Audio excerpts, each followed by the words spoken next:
Starkiller wasn't born as the ruthless assassin the galaxy would come to fear. His real name was Galen Marek, son of Jedi Knight Kento Marek and his wife Mali. After Order 66, the family fled to Kashyyyk, hoping the Wookiee forests would keep them safe. Mali used her healing abilities to help the native Wookiees, while Kento lived in hiding, always fearing discovery. Years later, Mali was killed while defending the natives from Trandoshan slavers, leaving Kendo as the sole parent and strengthening his resolve to protect their son at all costs. Unfortunately, safety was an illusion. When the Empire began hunting down every last Jedi survivor, their sanctuary became a target. In 18 BBY, Darth Vader found them, and what should have been a simple execution turned dangerous. The terrified 6-year-old child instinctively pulled Vader's lightsaber from his hands using the Force, making him realize this was no ordinary child. Instead of killing the boy, Vader made a decision that would change galactic history. He slaughtered his own stormtroopers to hide the discovery, then kidnapped Galen and vanished into the depths of space. For the next 20 years, the child was raised in absolute secrecy. His memories were buried. His will was broken through endless torture and conditioning to create the perfect weapon. The galaxy would know him only as Starkiller, a name meant to inspire fear. Yet deep inside, a spark of Galen Marek remained, and it would eventually destroy his master's plans. That's exactly why I've gone through all the Legends sources, the games, novels, and expanded universe materials to bring you his complete story. Vader's apprentice. What Vader did to young Galen was the systematic destruction of everything that made him human. He didn't simply train the boy to be a warrior. He methodically erased his identity, his compassion, his very soul. Every feeling of mercy or kindness was treated as a weakness that needed to be eliminated entirely. The transformation immediately began aboard Vader's massive Super Star Destroyer. The child who had played innocently among Kashyyyk's ancient trees was thrown into a carefully designed nightmare meant to break his spirit completely. Vader understood that creating the perfect weapon required more than physical conditioning. It demanded the total reconstruction of the boy's psychological foundation. The training regimen went far beyond anything the old Jedi Order had ever conceived. Vader would drop young Starkiller alone on a galaxy's most hostile worlds with minimal equipment, forcing him to survive against predatory creatures. These weren't random tests of endurance, but were carefully orchestrated experiments designed to break down every trace of his natural human empathy. These trials taught him that survival depended entirely on embracing anger, fear, and hatred as sources of power. The message was always the same, reinforced through pain and repetition. Compassion gets you killed, and mercy is a weakness that your enemies will exploit. Only through embracing your darkest emotions can you find the strength to truly survive in a galaxy that shows no pity to the weak. By age 15, Starkiller could channel his accumulated anger and pain into devastating bolts of Force lightning. The first time it happened was during a particularly brutal training session, where Vader had been pushing him beyond his limits for hours without rest. When the exhausted teenager finally broke down and screamed in pure frustration, crackling blue energy erupted from his hands, leaving scorch marks on the training room's reinforced walls. Instead of offering comfort or expressing concern for such dangerous manifestations of power in someone so young, Vader showed genuine approval for the first time since taking the boy. That moment taught Starkiller something that would haunt him for the next decade. The only way to earn anything resembling love or acceptance was through acts of violence and expressions of hatred. But perhaps the most psychologically devastating aspect of Starkiller's upbringing wasn't the physical training or even the executions. It was Proxy, the holographic training droid that served as both his only companion and his greatest torment. On the surface, the droid appeared designed for companionship and advanced combat training. It could project incredibly realistic holograms of various historical figures, engage in seemingly intelligent conversation, and even display what appeared to be genuine affection for the isolated young man growing up in the depths of Vader's ship. However, hidden deep within Proxy's core programming was a directive that transformed every moment of genuine connection into a potential source of trauma. At completely random intervals, without warning or any discernible pattern, the droid would suddenly and violently shift from beloved companion to deadly assassin. Its holographic projections would transform into lethal opponents wielding very real weapons, forcing Starkiller to fight for his life against what he had believed was his only friend. The randomness was crucial to the conditioning's devastating effectiveness. If the betrayals had followed any kind of predictable schedule, Starkiller might have learned to anticipate and emotionally prepare for them. Instead, they came during shared meals, during moments of rare laughter, during the vulnerable minutes before sleep, during what seemed like perfectly normal conversations about distant worlds and cultures. He could never truly relax, never felt entirely safe in any situation, no matter how peaceful it appeared. The lesson being burned into his developing mind was as clear as it was cruel. Everyone will eventually betray you if you give them the chance. One particularly devastating betrayal occurred when Starkiller was a child. He had grown attached to a holographic companion who visited his quarters each evening, providing comfort during intensified training periods. The revelation came during what should have been a peaceful interaction. The gentle figure suddenly transformed into a Sith assassin wielding twin vibroblades, lunging at the defenseless child with lethal intent. Starkiller barely managed to defend himself, striking down what he thought had been his only source of affection. This cycle of manipulation defined every aspect of Starkiller's relationship with trust and emotional attachment throughout his development. Despite Vader's relentless conditioning, fragments of Galen Marek's true self persisted. Strange dreams haunted his meditations, fleeting voices, half-remembered faces, and flashes of a childhood Vader had tried to erase. By his late teens, Starkiller had become something unprecedented, a Force user of immense power who felt no connection to the light side whatsoever.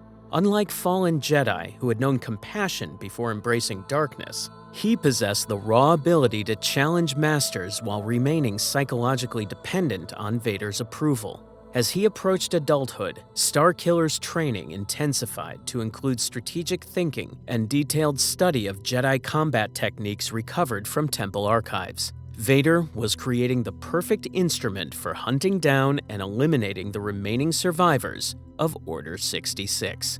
Yet his master failed to realize that every weapon, no matter how perfectly forged, could eventually turn against its maker. The Jedi Hunt. By 2 BBY, disturbing rumors were spreading through the galaxy's criminal underworld about surviving Jedi hiding among the stars. These weren't simply random fugitives desperately trying to avoid Imperial attention. They represented something far more dangerous to the Empire's long-term stability, living proof that Emperor Palpatine's new order could be resisted. Since standard Imperial forces had proven powerless against even individual Force users operating alone, Starkiller finally entered the larger galactic stage. After many long years of brutal conditioning and training in total secrecy, nearly half a lifetime spent under Vader's shadow, the Dark Lord finally decided his weapon was ready to be unleashed on real targets. He provided Starkiller with his own heavily modified starship, the Rogue Shadow, and more importantly, assigned him his first permanent crew member, Captain Juno Eclipse. This seemingly routine assignment would change everything, though neither master nor apprentice realized it at the time. Captain Juno Eclipse represented everything that Starkiller had never encountered during his isolated, controlled upbringing aboard Vader's flagship. She was a decorated Imperial naval officer with an exemplary service record, having distinguished herself during several major campaigns against rebel cells throughout the Outer Rim territories. But what made Captain Eclipse truly dangerous to Vader's carefully constructed psychological conditioning was something much simpler. She was genuinely, authentically kind to those around her, without any apparent ulterior motive or calculated purpose behind her compassion. When Starkiller first boarded the Rogue Shadow, he fully expected to encounter yet another faceless Imperial subordinate. Instead, he found someone who seemed genuinely interested in him as a person, rather than as simply a weapon to be deployed against the Empire's enemies. Something about Juno's natural warmth and genuine respect for him as an individual began awakening emotions that Vader had spent 20 years trying to eliminate entirely. During his mission, the assassin was assigned to eliminate General Rom Koda, one of the most dangerous Jedi survivors still actively operating against Imperial interests. A veteran of the Clone Wars whose paranoid distrust of clone troopers had saved his life during the execution of Order 66. While most other Jedi had trusted their clone soldiers completely and been betrayed or murdered by their own men, Koda had refused to work with clones throughout the entire war. Instead, he had built and trained his own militia, composed entirely of non-clone volunteers who remained loyal to their general when the Order came to eliminate all Jedi. Koda's latest operation was targeting the massive TIE fighter construction facility in orbit around Nar Shaddaa. For Starkiller, this mission represented the first real combat against living opponents who were actively trying to kill him while defending something they genuinely believed in.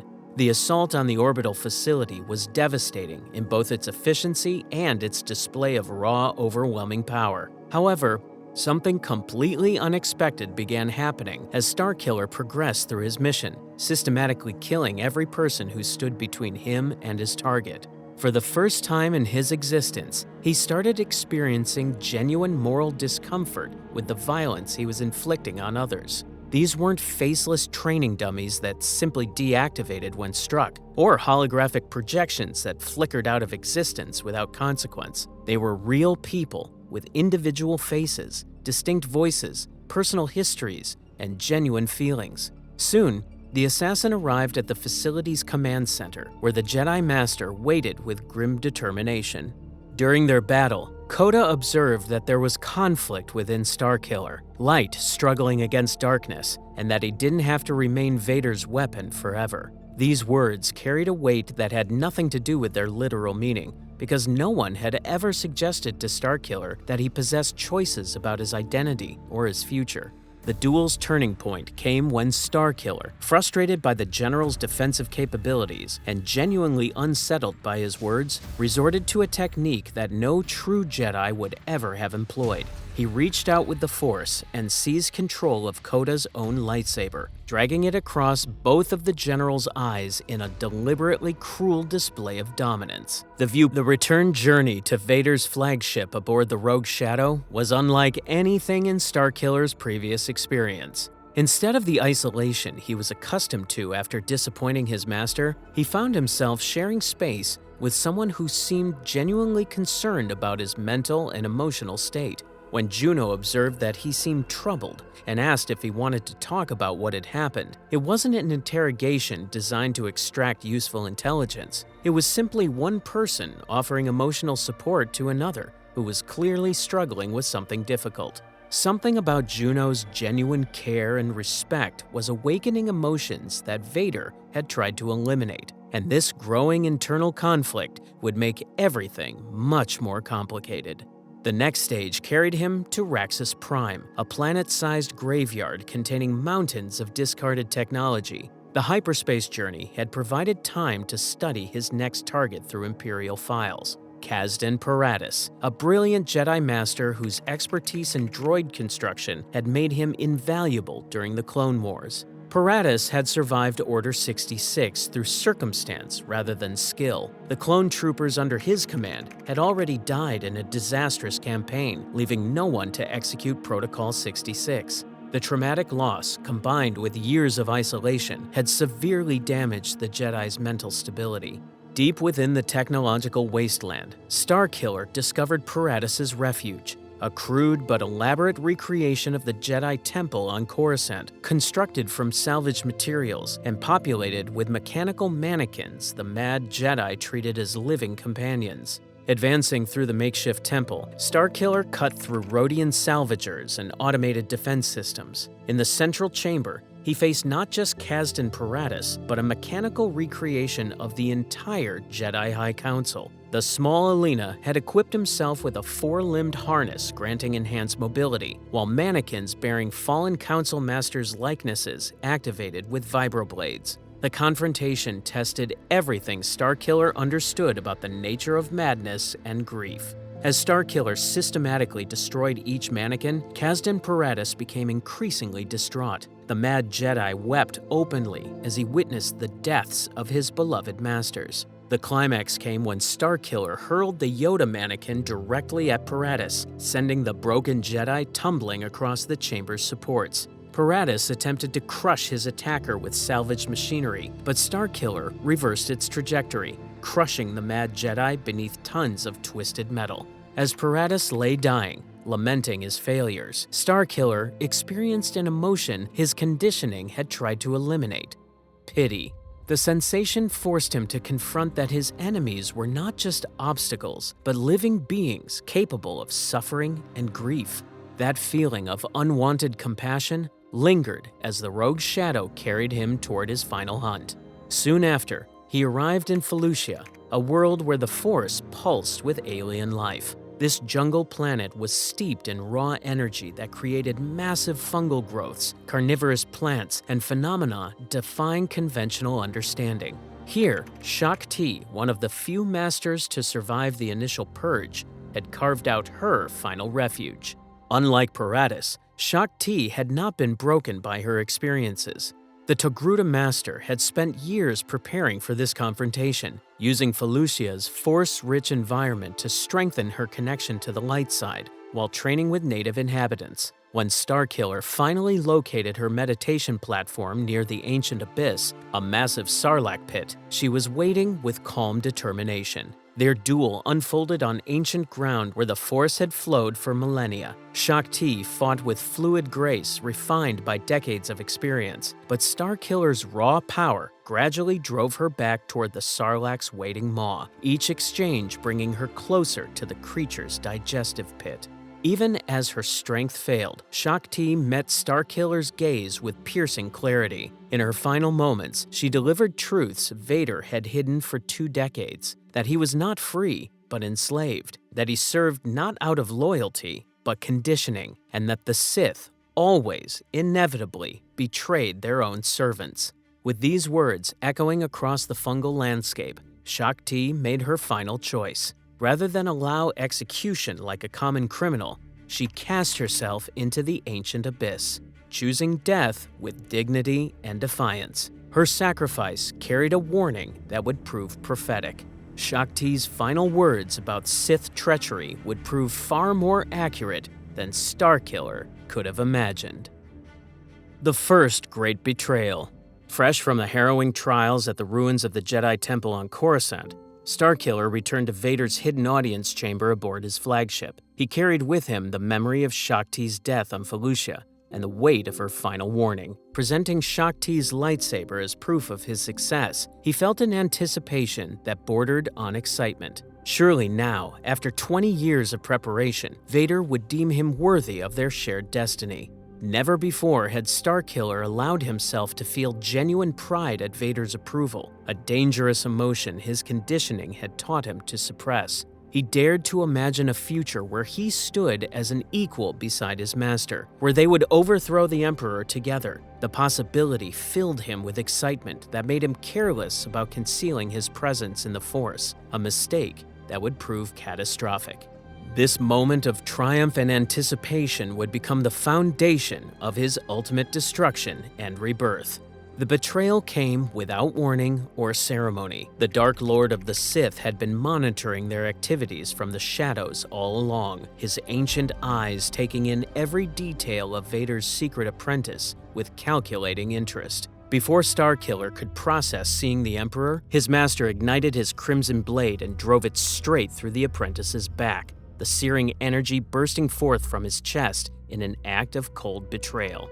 The physical agony was nothing compared to the psychological devastation. 20 years of unwavering loyalty, desperate attempts to earn approval, and sacrificing his humanity for acceptance were all in vain in a single moment of betrayal. All his victories, all his devotion, all his desperate hunger for approval had meant nothing. To the Dark Lord he had worshipped, he was never a son nor a partner, only a disposable tool, discarded the moment it served its purpose. This was the first major turning point in Starkiller's life, when everything he believed about himself, his purpose, and his place in the galaxy came crashing down. The betrayal didn't just wound his body, it shattered psychological chains binding him since childhood, forcing him to see Vader not as a mentor, but as the manipulative monster he'd always been. As Starkiller tumbled through the void, his last coherent thought was bitter recognition of truth.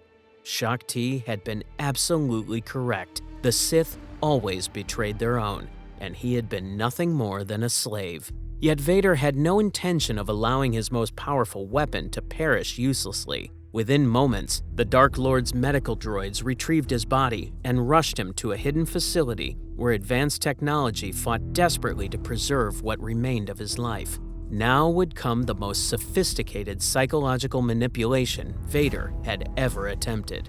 Upon regaining his consciousness, Starkiller found himself strapped to a medical table, body covered with surgical scars and cybernetic implants. More devastating than physical injury was seeing Darth Vader looming over him, showing no remorse or regret for the betrayal. The explanation that followed was a masterpiece of psychological manipulation designed to exploit Starkiller's desperate need for meaning and purpose. According to Vader, the execution had been a necessary deception to convince Palpatine that the threat posed by his secret apprentice had been permanently eliminated. Now that the Emperor believed Starkiller was dead, they could work in complete secrecy to achieve their true goal, overthrowing the Sith Master and establishing a new galactic order. The lie was perfect because it gave Starkiller exactly what he needed most, a sense that his suffering had meaning, that his apparent death served a greater purpose. Rather than accept that he'd been betrayed and discarded, he could believe his pain was part of an even more sophisticated strategy. Instead of a direct assault on Palpatine that would certainly fail, they would employ subtlety and misdirection. Starkiller would venture into the galaxy and gather the Empire's scattered enemies into a single organization. This rebellion would distract the Emperor's attention while providing convenient targets when the time came for Vader's coup.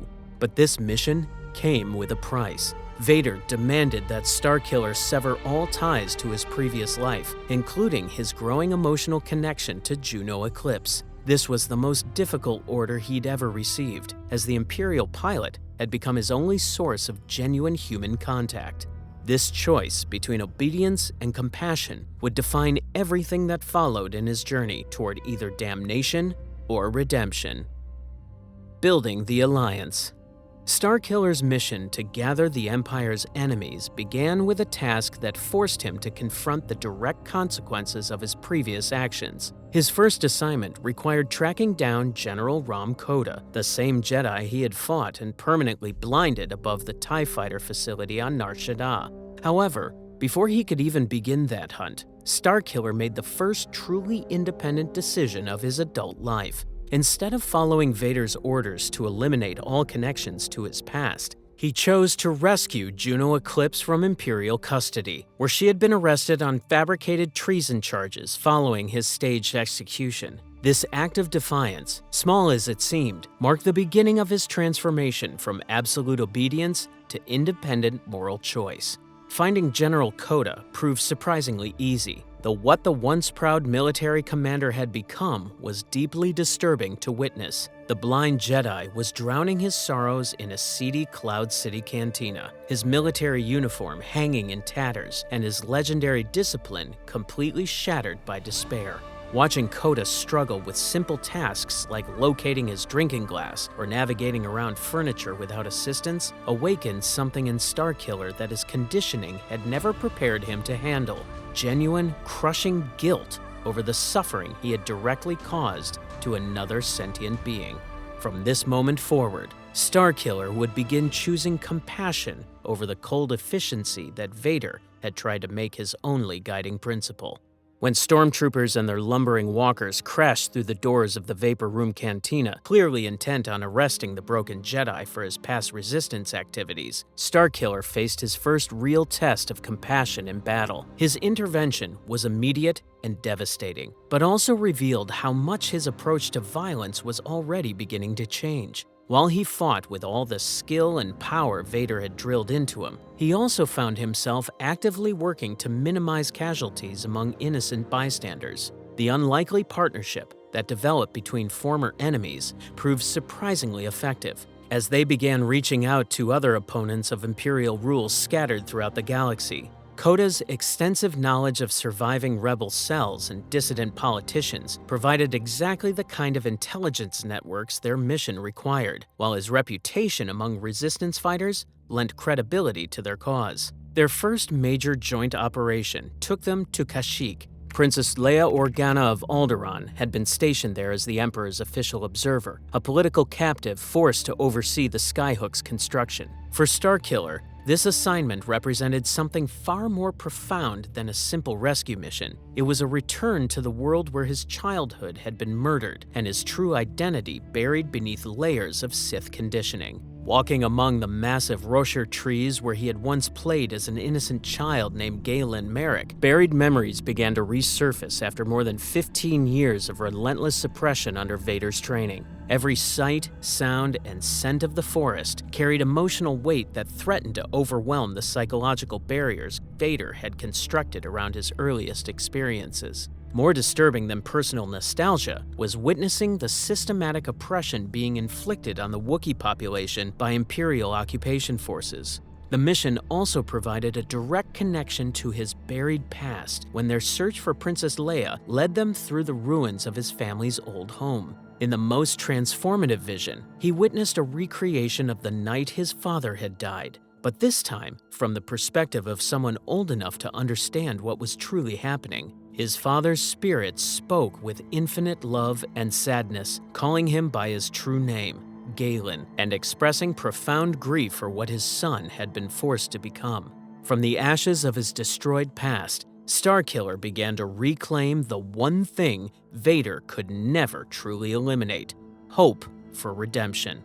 Their activities on Kashyyyk also led to an unexpected encounter with the consequences of his past missions. When Senator Bail Organa disappeared while investigating Imperial activity rumors on Felucia, Starkiller found himself returning to the jungle world where he'd killed Shaak Ti. What he discovered was not an Imperial trap, but the aftermath of the Jedi Master's influence persisting in the most unlikely place. Shaak Ti's former apprentice, Maris Brood, had survived her master's death. Sadly, grief and anger had twisted her Force connection until she was nearly unrecognizable from the hopeful Padawan she'd once been. Felucia's chaotic energies had amplified her psychological instability, and when Starkiller finally located her hidden enclave, he discovered Senator Organa was her prisoner, held as bait. The duel with Maris Brood was unlike any of Starkiller's previous encounters with Force users. She was neither a seasoned master clinging to fading ideals, nor a hermit driven insane by isolation.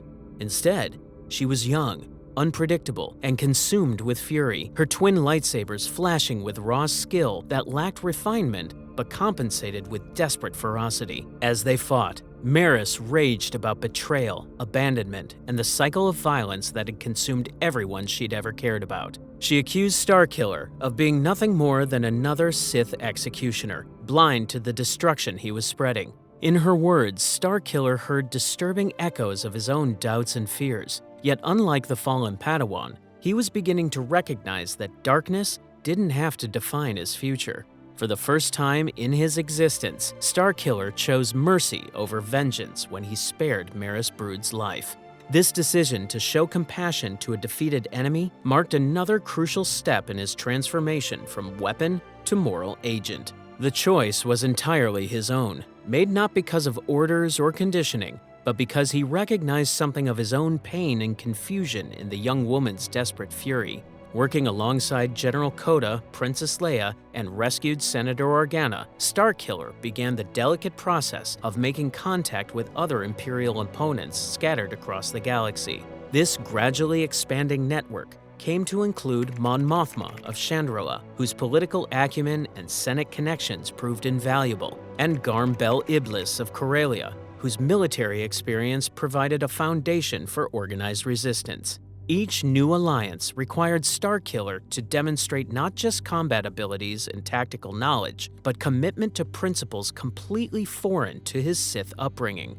The emerging rebel leaders could sense shadows clinging to him that some questioned whether someone shaped by the Sith could ever truly serve the cause of freedom and justice. However, beneath that darkness, they also began perceiving something unexpected: the first signs of moral growth and the remarkable possibility that even someone with his background could choose redemption over revenge. The galaxy's greatest hope for freedom was being born from its most unlikely source. Together, these complementary perspectives form the foundation of what would become the Alliance to Restore the Republic. For Starkiller, standing among these remarkable individuals and contributing to discussions about freedom and justice provided proof that even someone born in the Sith's shadow could choose to serve something greater than personal power. Throughout this period of rebellion building, Starkiller maintains secret communication with Vader through proxy, providing detailed reports on the growing Alliance's membership, resources, and strategic capabilities. At the time, he genuinely believed he was gathering intelligence for their eventual strike against Emperor Palpatine, never suspecting that every piece of information was helping his master plan an even more devastating betrayal. When the moment of ultimate treachery finally arrived, Galen Marek would learn the true cost of trusting those who served the dark side. The perfect trap. The trap that would determine the future of galactic freedom was sprung with clockwork precision during what should have been the rebellion's moment of greatest triumph. The secret conference on Corellia had proceeded exactly according to their carefully laid plans, with representatives from across the galaxy gathering in a hidden facility beneath Coronet City to formally sign the founding documents of the Alliance to Restore the Republic. A cause built on hope, not fear, on unity, not control. The documents being signed promised rights no ruler could take away, fair representation for every system, and rules to stop any one person from holding absolute power again. The rebel leaders had spent months working toward this moment, pushing past disagreements, scarce resources, and the constant danger of Imperial discovery. Senator Organa's diplomacy brought the groups together, and Mon Mothma's vision turned the scattered cells into a unified fighting force. Watching them choose a cause greater than their own survival, Starkiller felt something his Sith training had never prepared him for: genuine love for people willing to risk everything for the freedom of others. Without any warning, Vader's perfectly coordinated assault began. The Imperial attack was quick and precise, showing clear knowledge of the facility's security and escape plans. Leading the assault was Darth Vader, accompanied by stormtroopers specially trained to deal with Force-sensitive targets. The betrayal cut far deeper than mere military strategy. It struck at the very heart of trust, redemption, and the possibility that people could genuinely change. The moment that broke Starkiller's rebuilt view of the world came when Vader revealed his identity to the captured rebel leaders. He explained that their entire movement had only been a trick to gather the Empire's enemies in one place so they could all be destroyed at once. Every alliance Starkiller had built, every bit of hope he had given to desperate people, and every step he had taken toward redemption, all of it had only been part of his master's trap. These were people who had trusted him despite his dark origins, who had seen potential for good within him, even when he couldn't see it himself. The hand of Emperor Palpatine was evident in the betrayal. He had permitted the rebellion to grow just large enough to be destroyed in one devastating stroke, ensuring that when it fell, the galaxy's fragile hope would be shattered. The fight seemed lost until help came from the most unlikely source, the one who had shared his journey and understood how deeply he had changed. Proxy's ultimate sacrifice provided one final chance for something greater than mere revenge. The ancient training droid hurled itself into direct combat against Darth Vader with a ferocity that pushed its programming far beyond original design specifications. This was no longer the artificial companion that had been programmed to betray Starkiller throughout his childhood. This was a consciousness that had chosen loyalty and genuine friendship over its original directives. In its final, desperate gambit, Proxy projected the holographic likeness of Obi-Wan Kenobi, Vader's former Jedi Master, whose memory still retained the power to disrupt even the Dark Lord's legendary self-control. The sight created just enough confusion to give Starkiller the opening he desperately needed. That crucial moment of chaos allowed Juno Eclipse to pilot the rogue Shadow through the Imperial blockade with miraculous skill, sweeping Starkiller from the battlefield on the fleeing ship. As Juno cared for his wounds, she finally asked the question she had held back for too long: his true identity. For the first time, Starkiller answered with complete honesty. His name was Galen Marek, and he was no longer anyone's weapon. But their brief moment of safety ended when they received intelligence that would force Galen to confront the ultimate consequences of both his past actions and his present choices. Emperor Palpatine had transported the captured Alliance leaders to his newest creation, the Death Star, an incomplete but fully functional battle station that served as both a symbol of Imperial power and a testing ground for the most destructive weapon ever conceived. In the Death Star's observation dome, perched high above the superlaser, the Emperor prepared to execute the founders of the rebellion in a public ceremony designed to demonstrate what happened to those who dare oppose his absolute authority. Everyone who had trusted Galen despite his dark past, who had seen good in him, and who had risked everything to believe he could change, was about to die because of the information he had given and the traps he had helped set without knowing. Now he faced a choice that would decide not only his own legacy, but also the future of freedom in the galaxy. He could escape with Juno and start a new life far away.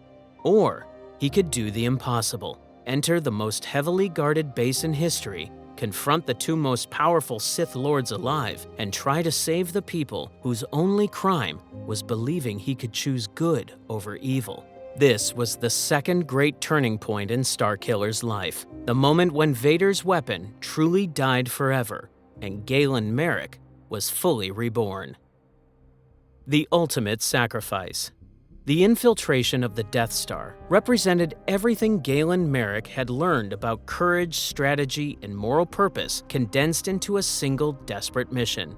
The battle station's corridors were filled with Imperial forces expecting his arrival, but his approach was no longer that of Vader's assassin seeking to eliminate obstacles. Instead, he fought with the focused determination of someone who had finally found something worth dying for. The path to the observation dome took him through the Death Star's most heavily defended corridors, guarded by stormtroopers and defenses designed to stop even a Jedi. Every obstacle overcome brought him closer to a confrontation he knew he could not survive. Yet his resolve never wavered, because the stakes extended far beyond his own fate. Galen's path through the Death Star forced him to face the full scale of Imperial cruelty. It was not just a battle station, but a symbol of absolute power, built to crush hope itself. Every hallway, every weapon, every prison cell reflected the Empire's belief in fear, control, and the removal of all resistance. His mission was no longer only about rescuing the rebel leaders. It was about showing that even the Empire's greatest creation could be challenged by someone who chose love over hate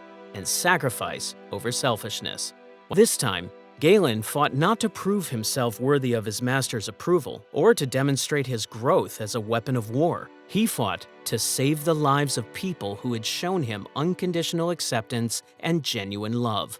Never before had he entered combat without internal reservations about his purpose, and he discovered that fighting from a foundation of love and selfless devotion made him stronger than fear and hatred ever could. The battle in the Death Star's throne room was unlike anything seen before. It was more than a contest of skill. It was a clash of two beliefs about power and purpose. As the duel went on, Galen realized something that changed his approach. Winning was not about greater strength or sharper skill. It was about showing that the light side's belief in redemption and second chances was stronger than the dark side's hunger for control and revenge. The turning point came when he managed to penetrate Vader's seemingly impenetrable defenses through a combination of unconventional tactics, sheer determination, and the kind of inspiration that can only come from fighting for others rather than yourself. The duel reached its climax as Starkiller's furious assault sent the Dark Lord crashing to the floor of the observation dome.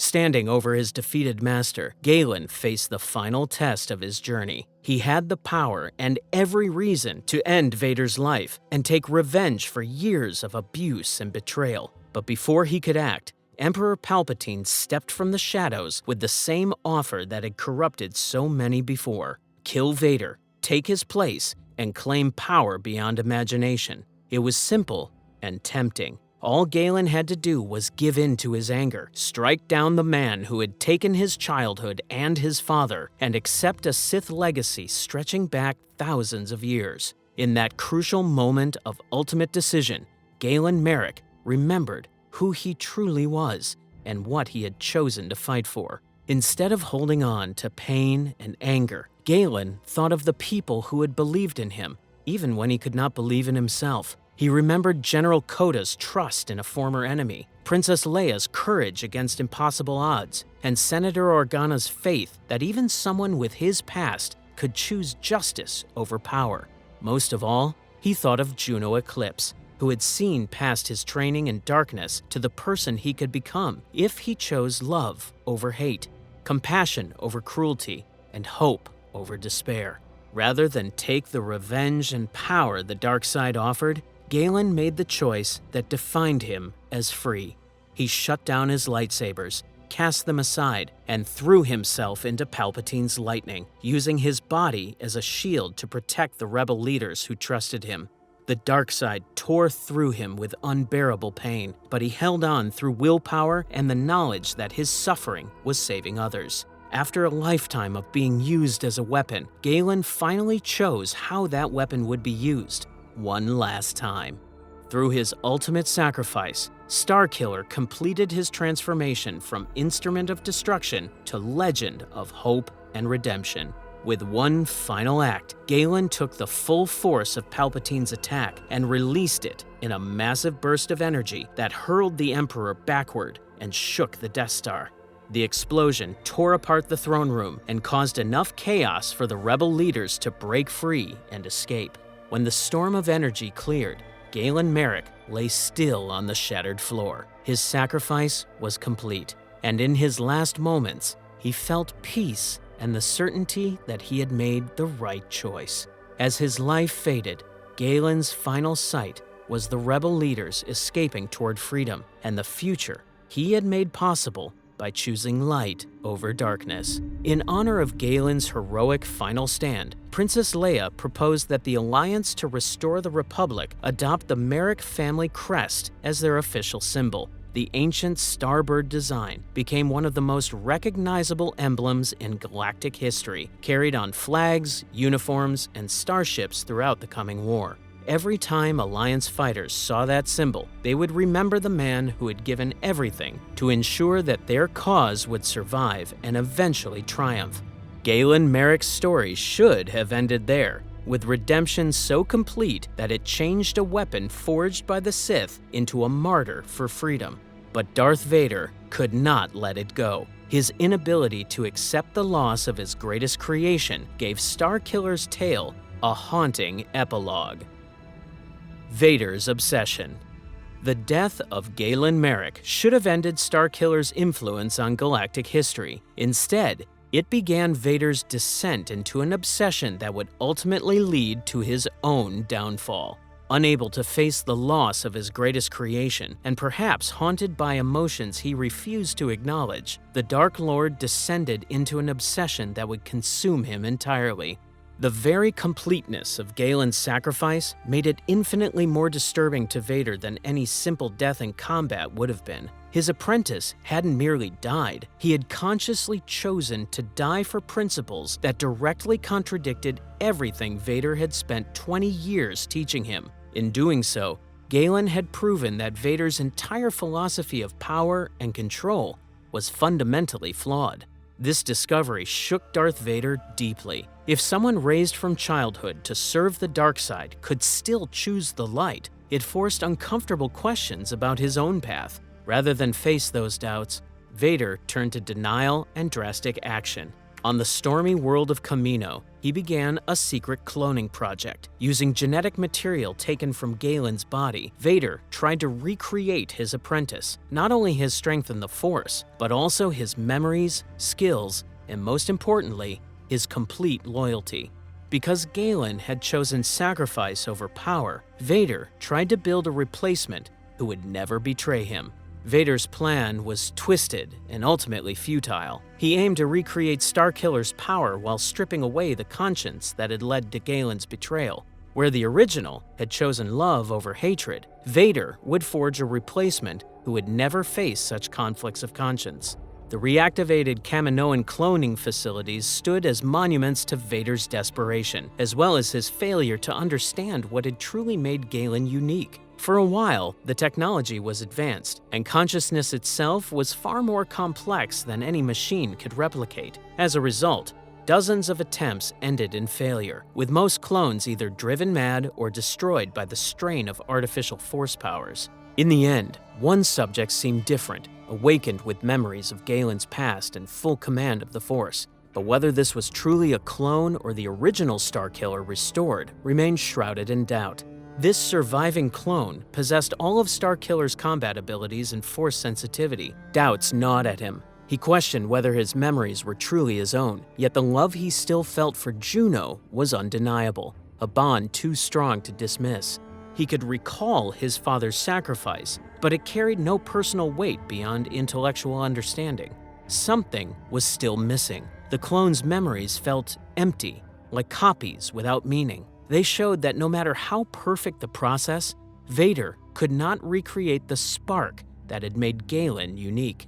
For Vader, he believed he had finally created the perfect replacement for his lost apprentice. But the clone soon broke free of his master's control. He escaped Kamino, driven by a love for Juno that felt as real as his own heartbeat, even if his origins left him unsure of who or what he truly was. When he finally found her, Juno chose to believe that the man before her truly was Starkiller, until proven otherwise. Her reaction showed what Vader refused to accept. Cloning could not bring Galen back. From there, he sought out Coda, but Coda refused to accept he was just a copy. No one can clone Jedi, he insisted, affirming that Starkiller was the man he had always known. Still, even artificial beings could transcend their origins through free will. During his quest to establish an independent identity, the clone's path led him to the remote swamp world of Dagobah. There, he encountered Yoda, the ancient Grand Master of the Jedi Order, who had somehow managed to survive both the Clone Wars and the subsequent purges. The wise old Jedi saw through the clone's artificial origins to the genuine spark of consciousness that lay within. Yoda offered profound insights about the nature of identity and the relationship between one's beginnings and ultimate destiny. When the clone questioned whether an artificially created being could ever be considered truly alive and capable of genuine moral choice, Yoda's response was both simple and revolutionary. He explained that what mattered was not how someone began, but the choices they made. It was a truth Vader could never accept, and proof that his obsession was misguided from the start. Armed with this vision, the clone began to forge his own path, separate from both Galen's legacy and Vader's expectations. Each act of compassion, each choice to protect others rather than serve his own interests, each moment when he chose mercy over vengeance was another step toward proving that even artificial beings could embrace the light. The final confrontation between the clone and his creator occurred in the heart of the Kamino cloning facilities, surrounded by the very machinery that had given him artificial life. Vader had laid a trap, using Juno as bait to lure the clone back to the world of his creation. But the Dark Lord underestimated how much his creation had grown beyond his original programming. This duel wasn't just master versus apprentice. It was Vader's domination versus Galen's redemption played out one final time. When the clone finally defeated Vader in combat, sending his creator crashing into the laboratory equipment that represented years of obsessive effort, he faced exactly the same crucial decision that had transformed his genetic template from weapon into hero. In the end, the clone made his own choice. He spared Vader. By showing mercy instead of vengeance, he proved he was no puppet of the dark side or of his maker. This decision was final proof that genuine heroism could emerge even from artificial beginnings, that the capacity for moral choice was not limited to naturally born beings. More importantly, it demonstrated that Vader's obsession with control was ultimately futile. The clone's victory wasn't about becoming Galen Marek. It was about proving that some essential qualities of character could never be manufactured or replicated through technology alone. The capacity for growth, for love, for sacrifice. These emerged from consciousness itself, not from the circumstances of one's creation. Though questions about his ultimate nature would always remain, the surviving clone had earned the right to choose his own path forward, not as a replacement for what had been lost, but as a unique individual who happened to carry the echo of someone else's greatness within him. With Vader captured and his obsessive project in ruins, the clone had broken the cycle of control and vengeance that had defined the Starkiller legacy. He had proven that even those created as weapons could choose to become something greater. In the video game's alternate ending, not reflected in the novels, the clone's story took a much darker turn. Overwhelmed by the burden of living up to his predecessor's sacrifice and tormented by questions about his own authenticity, this version succumbed to the very darkness that Galen had rejected, becoming the Dark Apprentice and serving as a reminder that redemption was never guaranteed. The story of Starkiller was never supposed to be recorded in galactic history. He was created in secrecy, shaped into a weapon through systematic brutality, and betrayed by the very master he had been conditioned to worship. Yet his journey from the galaxy's most feared assassin to its most unlikely champion proved a truth that tyrants have desperately tried to suppress. No matter how dark one's origins, the fundamental power to choose light over darkness remains within reach of every sentient being. Another warrior, long before his time, faced the same struggle between loyalty and identity, Darth Revan. So watch his story next.